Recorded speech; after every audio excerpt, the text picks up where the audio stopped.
દાઉજી બ્રજમાંથી આવ્યા,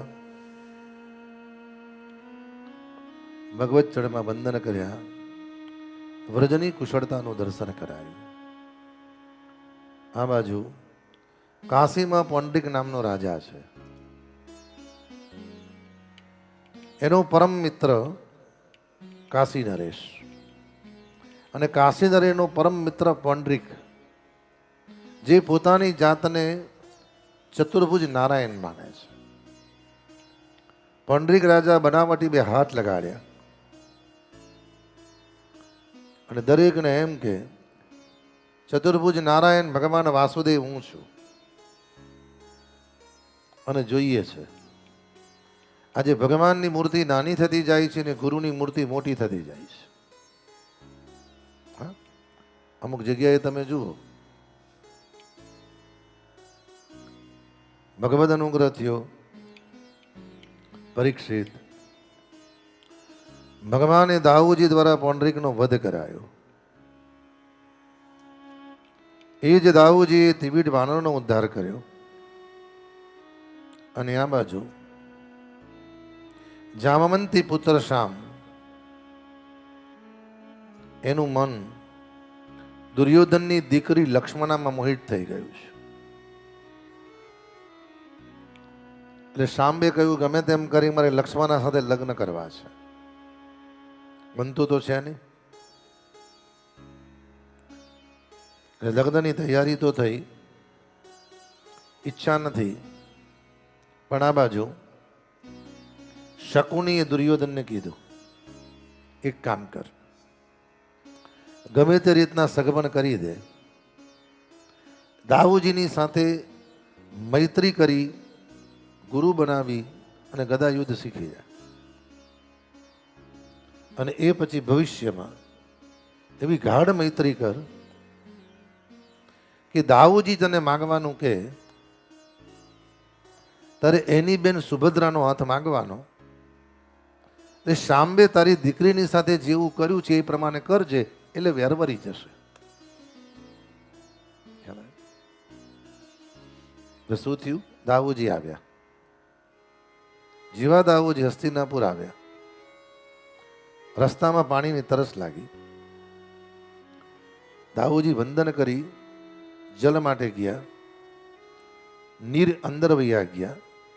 દાઉજીને ગુસ્સો આવ્યો, હળ માર્યું, યમુનાજીને ખેંચવા ગયા. યમુનાજી ચિંતિત થઈ, પ્રગટ થઈ, વંદન કર્યા. થોડા આગળ ગયા,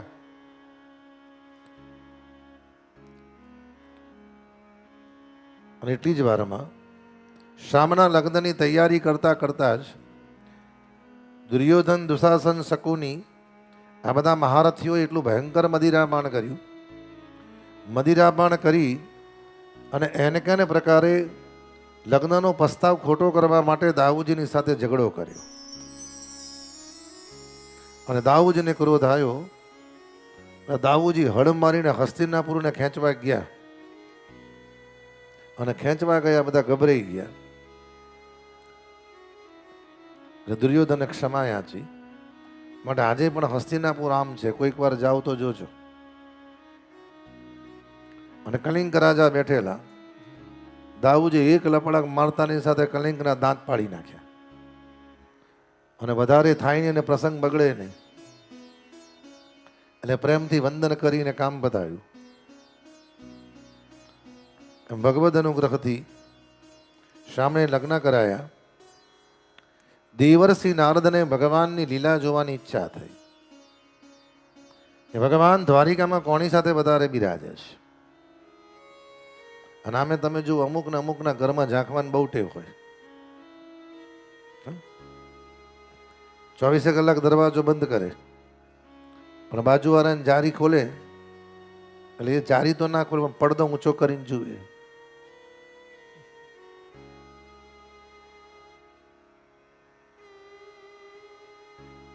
પછી ઓલા મહેમાન વિયા જાય ને પછી કે એ જય શ્રી કૃષ્ણ, મહેમાન આવ્યા હતા, કેમ? તારે શું કામ છે? તું તારું અંબાને જ કરવું છે. તો તારે દેવર્ષિ નારદને ભગવાનની લીલા જોવાની ઈચ્છા થઈ મહારાજ. અને સૌથી પહેલા ભગવાન કહે, દેવર્ષિ નારદ સત્યભામાના મહેલમાં આવ્યા. તો ભગવાન સત્યભામા ભગવાને ચમર ઢોળે છે. નારદજી કે તો અહીંયા છે. ભગવાને વંદન કર્યા, દેવર્ષિ પધારો, આપણા ચરણમાં વંદન કરું છું, લો પ્રસાદ લેતા જાઓ. નારદજી કોઈ કામ કરું, સીધો 5મા મહેલમાં જવા દે, જે મહેલમાં મિત્ર વિદા છે. નારદજી દોટ મૂકી મિત્ર વિદાના મહેલમાં ગયા. મિત્ર વિદા ઠાકોરજીને પાન બીડું આપે છે. નારદજી કહો તો અહીંયા બિરાજ્યા છે. ભાઈ કાલિંદીના મહેલમાં ગયા તો કાલિંદી ઠાકોરજીને જળ પધરાયું છે. એ રીતના ધીરે ધીરે દેવર્ષિ નારદ 24 મહેલમાં ગયા. કેટલા? 24 મહેલમાં. અને 24મા મહેલમાં આવ્યા. ભગવાને ચતુર્ભુજ સ્વરૂપ ધારણ કરીને કહ્યું, હે દેવર્ષિ, મેં તમને મારા 24 અવતારના દર્શન કરાવી દીધા. બોલો દ્વારિકા. ભગવદ અનુગ્રહ થયો. અને એવું કહેવાય છે આજે પણ ભગવાન દ્વારિકાનાથ નિત્ય દિનચર્યા કરે છે.